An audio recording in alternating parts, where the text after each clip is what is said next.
Good morning all of you. Welcome to online class Shanti Kunj public school. बच्चों, आज हम physical education का first chapter हमारा चल रहा था। इसमें कुछ टॉपिक्स थे आपके जो मैंने आपको पहले वाले वीडियो में बताए थे। आज मैं आपको फर्स्ट एंड सेकंड चैप्टर पूरा फिनिश करूँगी क्योंकि आपके ऑनलाइन टेस्ट स्टार्ट होने वाले हैं और आपका चैप्टर फर्स्ट और चैप्टर 2 से ऑब्जेक्टिव क्वेश्चन आएंगे। तो सारे बच्चे अपने, जिन बच्चों के पास बुक है और जिन्होंने अपनी कॉपी में नोट कर रखे हैं, ठीक है, तो सारे बच्चे जो है उसको अच्छे से रीड करेंगे और आपके जो है क्वेश्चन आपके ऑब्जेक्टिव होंगे 30 मार्क्स के। तो बहुत ही अच्छे से आप अपनी थ्योरी को रीड करिएगा और उसको याद करिएगा। चलिए स्टार्ट करते हैं। आज हम बात करते हैं पंडित आचार्य श्री राम शर्मा जी के बारे में। इनका जन्म एवं शिक्षा क्या है। तो आपके पंडित आचार्य रामचंद्र जी शर्मा जी का जन्म आश्विन कृष्ण त्रयोदशी 20 सितंबर सन 1911 को आगरा जनपद के आंवल खेड़ा ग्राम में हुआ था, जो जलेसर मार्ग पर आगरा से 15 मील की दूरी पर था। इनके बचपन जो था जमींदार घराने के ग्रामीण परिवार में बीता था। इनके जो पिताजी थे उनका नाम था रूप किशोर शर्मा। आसपास के राजघरानों के पुरोहित, उद्गत विद्वान, भागवत और कथावाचक थे ये, ठीक है। ये स्वतंत्रता सेनानी के रूप में कैसे थे, राष्ट्र के परावलंबी होने की पीड़ा उन्हें बार बार सता रही थी। इस कारण सन 1927 से 1933 तक इनका समय जो था एक सक्रिय स्वयंसेवक स्वतंत्रता सेनानी के रूप में बीता, जिसमें पारिवारिक विरोध होते हुए भी पैदल लंबा रास्ता कर आगरा प्रशिक्षण शिविर में ये पहुंचे थे, ठीक है। अब इन्होंने जो है मालवीय जी के द्वारा कुछ मूल मंत्र मिला था, जो कि जन जन की साझेदारी बढ़ाने के लिए व्यक्ति के अंशदान से मुट्ठी फंड से रचनात्मक प्रवृत्तियां चलाना।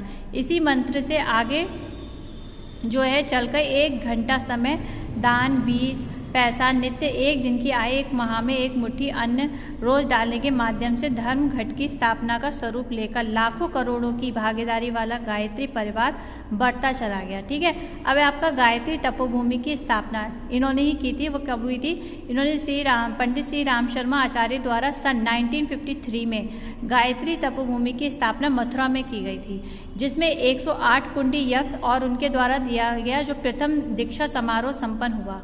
गायत्री तपोभूमि के लिए धन की आवश्यकता होने पर माता भगवती देवी ने अपने जेवर तथा यानी कि जो इनकी वाइफ थी उनका नाम था माता भगवती, उनको बोलते थे, ठीक है। तो उन्होंने अपने जेवर जो थे और जमींदार ब्रांड बेचकर उदार दाताओं के माध्यम से दान प्राप्त कर भूमि लेकर गायत्री तपोभूमि साधना पीठ की स्थापना की थी। वहाँ 2400 जो है तीर्थों के जल एवं रज लाई गई थी और 2400 करोड़ गायत्री मंत्र पीठ स्तर पर लेकर स्थापित किए गए थे। तभी अभी तक यहाँ यज्ञशाला में जलने वाली अखंड अग्नि हिमालय के एक अति पवित्र स्थान से लाकर स्थापित की गई थी। सन 1956 में सहस्त्र कुंडी यज्ञ किया गया था और लाखों गायत्री साधकों को ये एकत्रित कर गायत्री परिवार का बीजारोपण किया गया।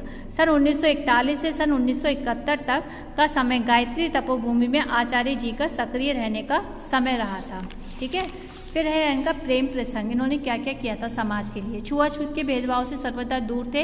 ये ग्रामीण अछूत वृद्ध महिला जो कुष्ठ रोग से ग्रसित थी, उसी के घर जाकर श्री आचार्य जी ने परिवार वालों के द्वारा विरोध होने पर भी सेवा करने का व्रत लिया था, ठीक है।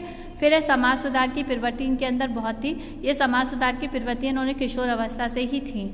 उन्होंने शैशवावस्था से समाज में ऐसे कार्य करने पर प्रारंभ कर दिए थे कि उस समय असंभव थे। उन्होंने समाज सुधार हेतु बाजारों में जाकर स्वास्थ्य शिक्षा संबंधी पत्रों को बांटना प्रारंभ किया। ग्रामीण लोगों को पशु रूपी जो है धन स्वस्थ रखने और स्वावलंबी बनाने के उपाय बताए थे, ठीक है। गुरु सत्ता के आगमन और बोध दीपक की प्रज्वलित लौ में श्री आचार्य जी का अदृश्य छायाधारी सूक्ष्म ऋषि सत्ता के दर्शन हुए, जिससे कि उनका विगत कई वर्षों में संपन्न किए गए क्रियाकलापों का दिग्दर्शन कराया गया, उन्हें बोध किया।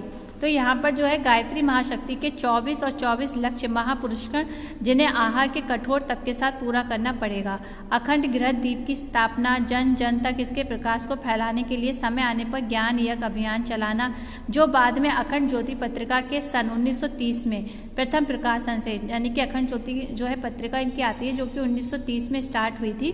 जो है विचार क्रांति अभियान के विश्वव्यापी होने पर प्रकट हुआ था। ठीक है, फिर आपका देव संस्कृति का पुनर्जीवन सन 1959 में संगठन का अधिक कार्यभार माता जी को सौंपकर स्वयं हिमालय में जो थे ये 2.25 वर्ष तक गंगोत्री में रहे और वहीं आर्य ग्रंथों की इन्होंने रचना की, जिसमें वेद, उपनिषद, स्मृति, आर्यक और ब्राह्मण, योग, वशिष्ठ, मंत्र विज्ञान एवं तंत्र महाविज्ञान जैसे 35 ग्रंथों को प्रकाशित कर देव संस्कृति के अमूल्य धरोहर को पुनर्जीवित किया।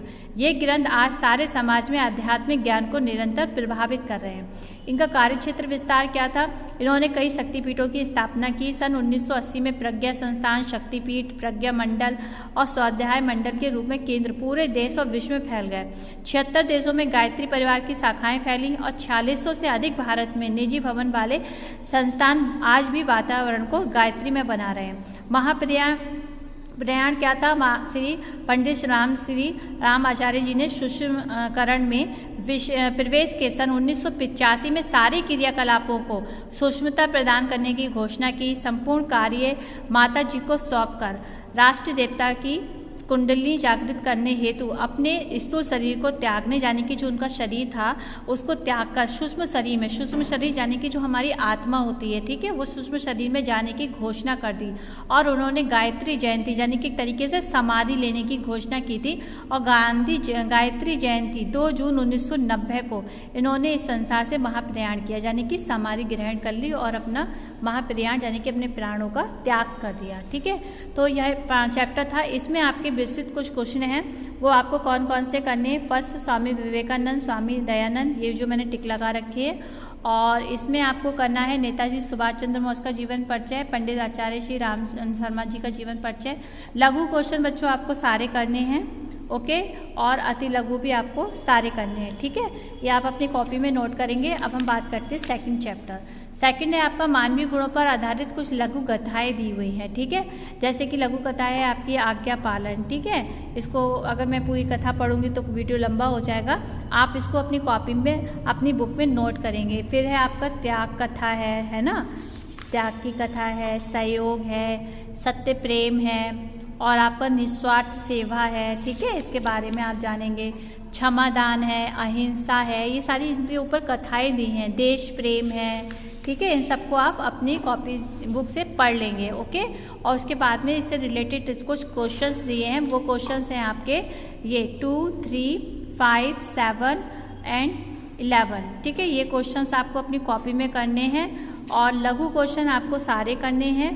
सिर्फ टोटल आपके लघु क्वेश्चन ये हैं, ज्ञान किस दिशा से प्राप्त होता है, नाचिकेता को दुख क्यों हुआ था, ये छोटे छोटे ही हैं, ज़्यादा बड़े नहीं हैं, तो इनको आप लिख लेंगे। और ये अति लघु क्वेश्चन है। आपको ये दोनों चैप्टर अच्छे से रीड करने हैं क्योंकि क्वेश्चंस जो हैं आपकी थ्योरी से, आपकी बुक के चैप्टर से ही आएंगे। ठीक है, तो ऑब्जेक्टिव क्वेश्चन होंगे, 30 मार्क्स का आपका होगा, बाकी का आपका रिवीजन टेस्ट जो है 10 मार्क्स का होगा। तो कुल मिला के आपके 40 मार्क्स के एग्ज़ाम है, मंथली टेस्ट है, तो उसको आप अच्छे से चैप्टर को याद करेंगे। ठीक है, तो चलिए फिर मिलते हैं नेक्स्ट वीडियो में, तब तक के लिए बाय बाय।